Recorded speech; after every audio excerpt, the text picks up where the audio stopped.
भारतवर्ष को स्वाधीनता दिलाने में उनका था बहुत बड़ा हाथ। आखिर क्यों उनकी मौत महज एक मिस्ट्री बनकर रह गई? किस किस की थी ये साजिश? क्या है भारत के उस वीर सपूत, उस महापुरुष के जीवन से जुड़ी हुई सच्चाई? जय हिंद मित्रों, मेरा भारत महान और हम भारतीय है शानदार। आप सबको हमारे चैनल क्रेजी कबूतर की ओर से भारत के 77वें स्वाधीनता दिवस की ढेर सारी शुभकामनाएं। इस महान अवसर पर हम जिस महापुरुष के बारे में आज बात करने जा रहे हैं, बोलने में दुख होता है कि भारत माँ के एक ऐसा सपूत जिन्हें हम भारतीय को अपने सर आंखों पर बिठा कर रखना चाहिए था, उनको हम अभी तक उनके हक का उचित सम्मान नहीं दे पाए। अरे उचित सम्मान देना तो छोड़े, हमने तो उनके पूरे जीवन को ही एक मिस्ट्री बनाकर किताबों के कुछ पन्नों तक ही सीमित करके छोड़ दिया। जी हाँ मित्रों, हम बात कर रहे हैं भारत माँ के असली सपूत, the great freedom fighter Netaji Subhash Chandra Bose के बारे में। पर आज हम उनके लाइफ हिस्ट्री नहीं बल्कि उनके डेथ मिस्ट्री को लेकर बात करेंगे।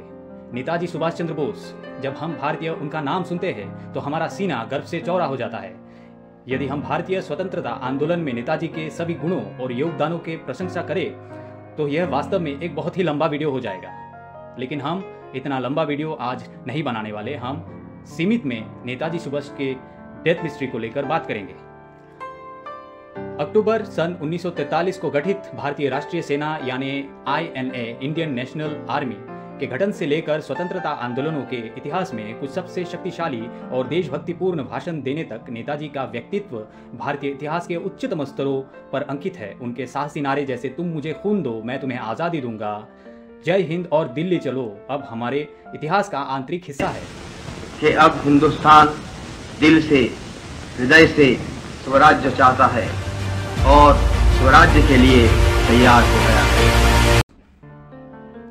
यहाँ तक कि देश के महान नेता डॉक्टर BR अम्बेडकर जी ने सन 1955 में BBC के साथ दिए गए एक साक्षात्कार में कहा था, यह अंतिम सत्य है, हम सुभाष बोस और INA के कारण स्वतंत्र हुए हैं। हम उनके जीवन और उपलब्धियों के बारे में इतना कुछ जानते हैं, लेकिन उनकी मृत्यु से जुड़ी परिस्थितियों को आज भी रहस्य का विषय बना के रखा हुआ है। दुनिया हर साल 18 अगस्त को उनकी पुण्यतिथि मनाती है, क्योंकि कुछ महत्वपूर्ण जीवनकारों के अनुसार इसी दिन 1945 में ताइहोकू यानी उस समय के जापानी ताइवान में एक विमान दुर्घटना में नेताजी सुभाष चंद्र बोस जी की मृत्यु हो गई थी। ब्रिटिश सेना द्वारा प्रारंभिक जांच की गई। ब्रिटिश, भारत सरकार, जापान सरकार और मित्र सेनाएं भी इसी फैसले पर पहुंची कि दुर्घटना के दौरान नेताजी गंभीर रूप से जल गए और बाद में उसी दिन एक अस्पताल में उनकी मृत्यु हो गई। काफी लंबे समय तक उनकी मृत्यु के पीछे यही स्थापित और पुष्ट कहानी थी। उनका ऐतिहासिक करिश्मा इतना महान है कि कुछ भारतीय अभी तक मानते हैं कि नेताजी जीवित है। एक सिद्धांत यह भी है कि मित्र देश की सेना को चकमा देने और अपना संघर्ष को जारी रखने के लिए तथा किसी सुरक्षित स्थान पर पहुंचने के लिए यह स्वयं नेताजी द्वारा रचित की गई एक चाल थी। सन 1956 में भारत सरकार ने नेताजी जांच समिति की स्थापना की, जिसमें खुद नेताजी के भाई सुरेश चंद्र बोस, शाहनवाज खान और भारतीय सिविल सेवा के SN मोइत्रो को शामिल किया गया। तो उन पर स्वतंत्रता सेनानी की मौत की जांच करने का दायित्व दिया गया। समिति विमान दुर्घटना सिद्धांत पर भी पहुंची, लेकिन नेताजी के भाई ने रिपोर्ट पर हस्ताक्षर करने से साफ इनकार कर दिया। उनका कहना था कि ये रिपोर्ट असल में एक लीपापोती है और इसके लिए वह जवाहरलाल नेहरू सहित कई राजनीतिक नेताओं को जिम्मेदार ठहराया। सन 1966 में नेताजी के भाई ने भी दावा किया था कि वह वापस लौट के आएंगे, लेकिन ऐसा नहीं हुआ। यही वह समय था जब षड्यंत्र के सिद्धांत सामने आने लगे।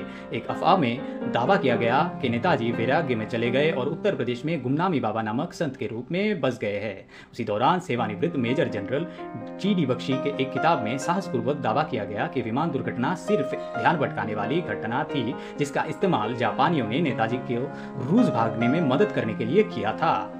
एक और सिद्धांत मौजूद है जो कहता है कि जवाहरलाल नेहरू और महात्मा गांधी ने उन्हें धोखा दिया था और रूस में जेल में उनको डाल दिया गया था। निर्णायक निष्कर्ष न मिलने पर स्वतंत्र भारत सरकार ने सन 1970 में खोसला आयोग की स्थापना की, जिसने यह निष्कर्ष निकाला कि नेताजी की मृत्यु विमान दुर्घटना में ही हुई थी।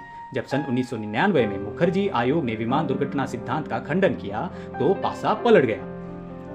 आयोग की रिपोर्ट ने उस बात की पुष्टि कर दी जो जनता ने वर्षों से अनुमान लगाया था कि नेताजी की मृत्यु विमान दुर्घटना में नहीं हुई थी और जापान के रैंकुजी मंदिर में रखा हुआ राख नेताजी सुभाष चंद्र बोस की नहीं है।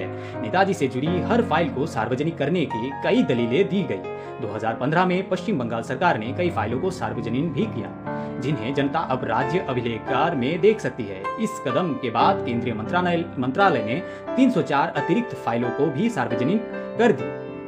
प्रचुर मात्रा में जानकारी उपलब्ध होने के बावजूद कोई भी रिपोर्ट निर्णायक रूप से विमान दुर्घटना सिद्धांत का खंडन नहीं करती है।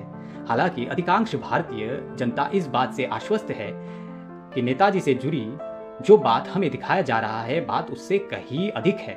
नेताजी से जुड़ी रूसी और जापानी फाइलों को सार्वजनिक करने के कई दलीलें दी गई। सन 2017 में पेरिस स्थित इतिहासकार JPP मोरे को फ्रांस के राष्ट्रीय अभिलेखागार में एक फ्रांसीसी गुप्त रिपोर्ट मिली, जिसमें कहा गया था कि नेताजी की मृत्यु विमान दुर्घटना में नहीं हुई थी और वह भारत की आजादी के वक्त सन 1947 में भी जीवित थे। इसके बारे में जानने के लिए 2022 में एक RTI भी दायर की गई। गुमनामी बाबा की पहचान। केंद्रीय फोरेंसिक प्रयोगशाला CFSL कोलकाता ने सूचना का अधिकार अधिनियम 2005 की धारा 8(1)(a)(e) और 11(1) का हवाला देते हुए गुमनामी बाबा के DNA नमूनों की इलेक्ट्रोफेरोग्राम रिपोर्ट साझा करने से इनकार कर दिया है।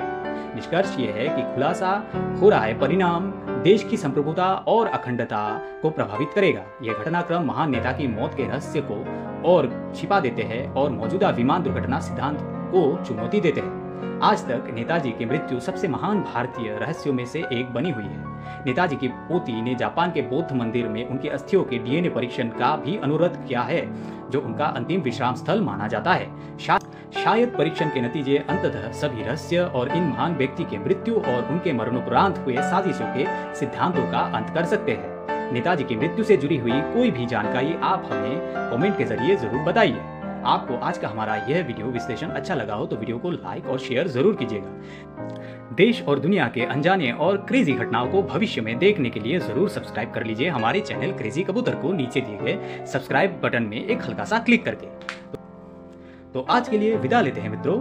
जय हिंद।